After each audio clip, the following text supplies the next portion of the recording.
नमस्कार, मैं doctor Hariom, retired principal scientist CCS HMSR। आज हम बात करेंगे एक और रिपोर्ट पर जो नवंबर 2023 में छपी थी। डाउन टू अर्थ एक मैगजीन है, देश की अच्छी मैगजीन है, नंबर 1, जिसमें वातावरण से संबंधित जो और विज्ञान से संबंधित या नए नवाचार होते हैं जो इस फील्ड में वो छपते हैं, उनके बारे में बताया जाता है।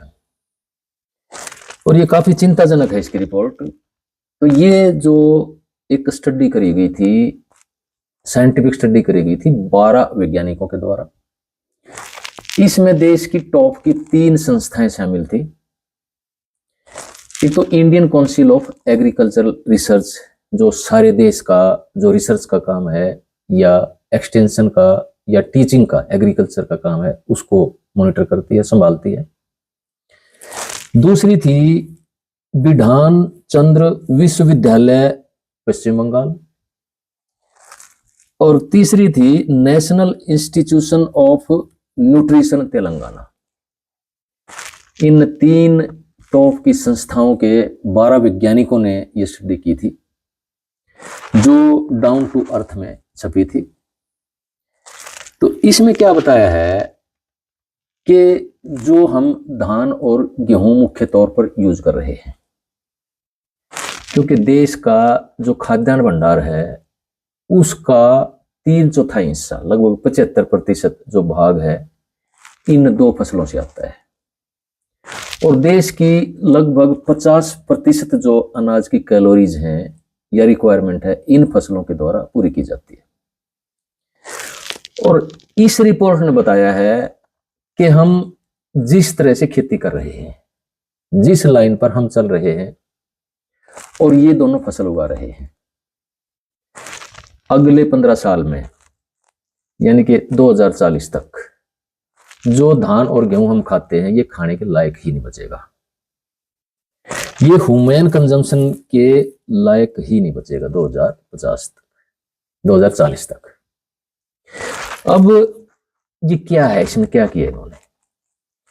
इसमें इन्होंने स्टडी की धान और गेहूं की फसलों का जो न्यूट्रिशन है, जो उसमें खुराक है, पोषक तत्व हैं, उनका एनालिसिस किया, आकलन किया।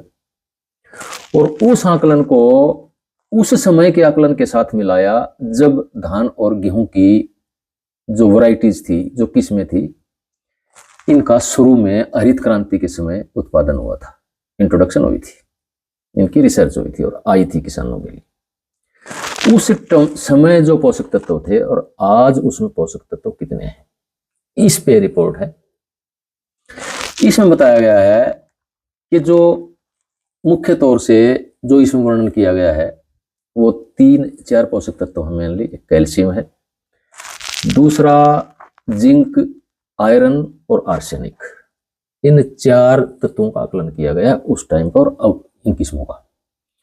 इसमें इन्होंने धान की 16 किस्में ली जो आज की हाई यील्डिंग वैरायटीज हैं, और गेहूं की 18 किस्में ली।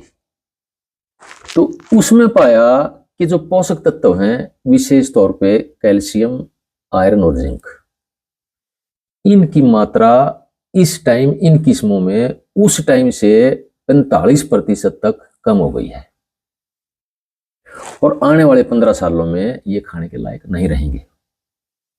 और जो आर्सेनिक है, जो एक जहरीला माना जाता है, ये लगभग 1500 गुना इसकी कंसंट्रेशन, इसकी मात्रा बढ़ चुकी है अनाज में। अब आर्सेनिक है, ये हर तरह के हमारे सिस्टम को कैंसर जनित भी होता है ये, और खून को जो प्रभावित भी करता है, और जो मेंटल स्टेट है, जो मेंटल पीस है, इसको ही प्रभावित करता है। मेंटल जो शांति है उसको ही प्रभावित करता है। और जहां भी शरीर में इसकी कंसंट्रेशन ज्यादा होती है, ये समस्या पैदा करता है। तो अब आप देखेंगे कि जो ये समस्या आ रही है, एक तो जो इससे पहले मैंने वीडियो में बताया कि हमारा जो जल है, भूमिगत जल है, उसमें हैवी मेटल की मात्रा बढ़ रही है, नाइट्रेट की मात्रा बढ़ रही है। और जब इनका प्रयोग होता है जो हमारे सिस्टम में आता है, चाहे वो आदमी के सिस्टम में आता है अन्न भोजन के द्वारा, पानी के द्वारा, दूध के द्वारा, फलों के द्वारा, पशुओं के सिस्टम में आता है या हवा में जाता है, धरती में रहता है, मिट्टी में रहता है, या पशुओं या पौधों के अंदर जाता है। जब एक्सेस अमाउंट में जब ये हो जाते हैं तो ये बहुत हानिकारक है। विशेष तौर पे आर्सेनिक, नाइट्रेट और यूरेनियम जो पानी में बढ़ जाते हैं, इनसे तीनों ये कार्सिनोजेनिक है, यानी कि कैंसर बढ़ाने वाले हैं।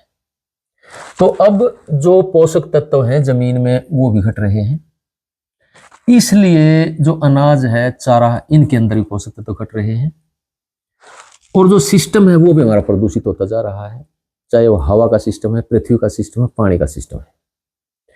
तो ये चीजें जो हमारे पर प्रभावित हो रही हैं, ये जो अत्यधिक मात्रा में हम रासायनिक खाद और दवाएं प्रयोग कर रहे हैं उसके कारण हो रही हैं।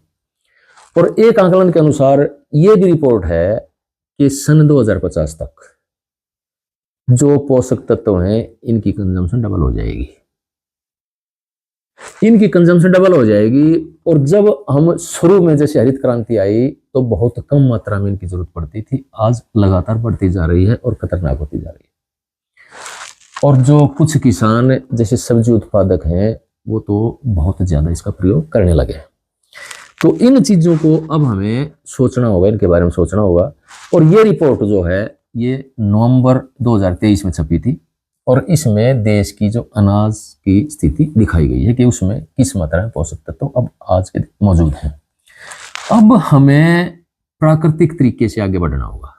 जैसे प्राकृतिक खेती है, इसमें क्या होता है कि सबसे पहले इसका रिजल्ट साल 2 साल में आने लग जाता है, और जो जमीन का पोषक तत्व है या ऑर्गेनिक कार्बन है, फर्टिलिटी है, बढ़ने लगती है, जिसकी वजह से जिसका हमें डर होता है कि प्राकृतिक खेती में पैदावार घटेगी, वो इसमें नहीं होता है, वो जैविक खेती में होता है। प्राकृतिक खेती में पैदावार नहीं घटती है क्योंकि इसमें बहुत ही जल्दी खेती का या मिट्टी का जैविक कार्बन बढ़ जाता है, खेत की ताकत बढ़ जाती है, मिट्टी की ताकत बढ़ जाती है, जिसकी वजह से पैदावार पर बहुत कम नुकसान आता है।